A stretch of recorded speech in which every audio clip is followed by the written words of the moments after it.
ایک مرتبہ حضرت جعفر رضی اللہ تعالیٰ عنہ ایک قلعہ فتح کرنے کے لیے تنہا اس قوت سے حملہ آور ہوئے کہ معلوم ہوتا تھا گویا وہ قلعہ ان کے گھوڑوں کے تالو کے سامنے ایک کھونٹ کے برابر ہے۔ یہاں تک کہ قلعے والوں نے خوف سے قلعے کا دروازہ بند کر لیا اور کسی کی تاب نہ ہوئی کہ مقابلے کے لیے ان کے سامنے آئے۔ بادشاہ نے وزیر سے مشورہ کیا کہ اس وقت کیا تدبیر کرنی چاہیے۔ وزیر نے کہا کہ آپ جنگ کے تمام منصوبوں اور ارادوں کو ختم کر کے اس با ہمت شخص کے سامنے تلوار اور کفن لے کر حاضر ہو جائیے اور ہتھیار ڈال دیجیے۔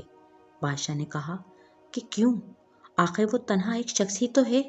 وزیر نے کہا کہ آپ اس شخص کی تنہائی کو بے وقتی کی نگاہ سے نہ دیکھیں، ذرا آنکھیں کھولیں اور قلعے کو دیکھیں کہ سیما پارہ کی طرح لرزا اور کانپ رہا ہے، اور اہل قلعہ کو دیکھیں بھیڑوں کی طرح گردنیں نیچے کیے سہمے ہوئے ہیں۔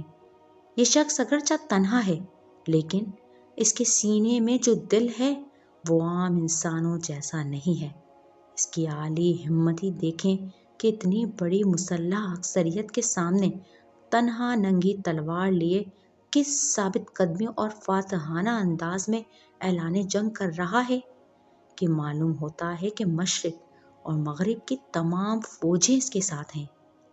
کیا آپ نہیں دیکھتے کہ قلعے سے جو سپاہی بھی اس کے مقابلے کے لیے بھیجا جاتا ہے وہ مقتول ہو کر اس کے گھوڑے کی ٹاپ کے نیچے پڑا نظر آتا ہے۔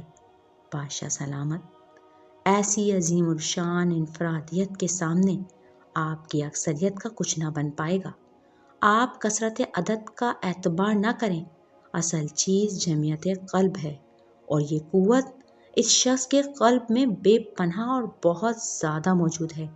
یہ نعمت وہ نعمت ہے جو اس وقت حاصل ہوتی ہے جب اللہ تعالیٰ کے راستے میں اپنے نفس کی گناہوں والی خواہشات کو کچلا جائے تو ایسے دل کو اللہ کا عظمت اور محبت بھرا تعلق حاصل ہو جاتا ہے، اور تم حالت کفر میں اس نعمت کو بالکل حاصل نہیں کر سکتے۔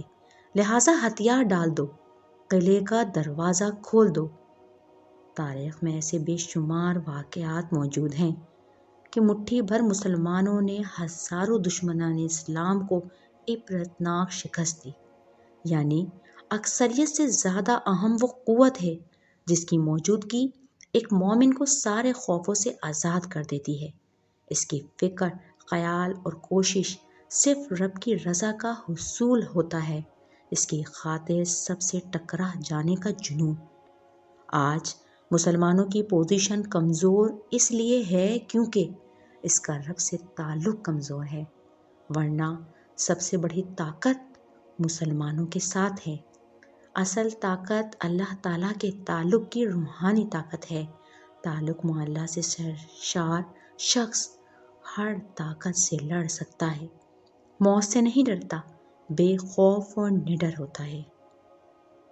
مثنوی میں مولانا روم رحمۃ اللہ علیہ نے اسے یوں بیان کیا کہ جس طرح جنگل میں لاکھوں بڑے بڑے سینگوں والے جانوروں پر ایک شیر کتنی دلیری سے حملہ کرتا ہے اور سب پر تنہا غالب آ جاتا ہے، جس جانور کو چاہتا ہے اپنی خوراک بنا لیتا ہے، اس لیے کہ شیر طاقتور ہے، اس کے پاس زیادہ طاقت ہے، وہ اپنی طاقت کے زور پر اکیلا ہی بہت سے جانوروں سے لڑ لیتا ہے اور فتح بھی حاصل کر لیتا ہے۔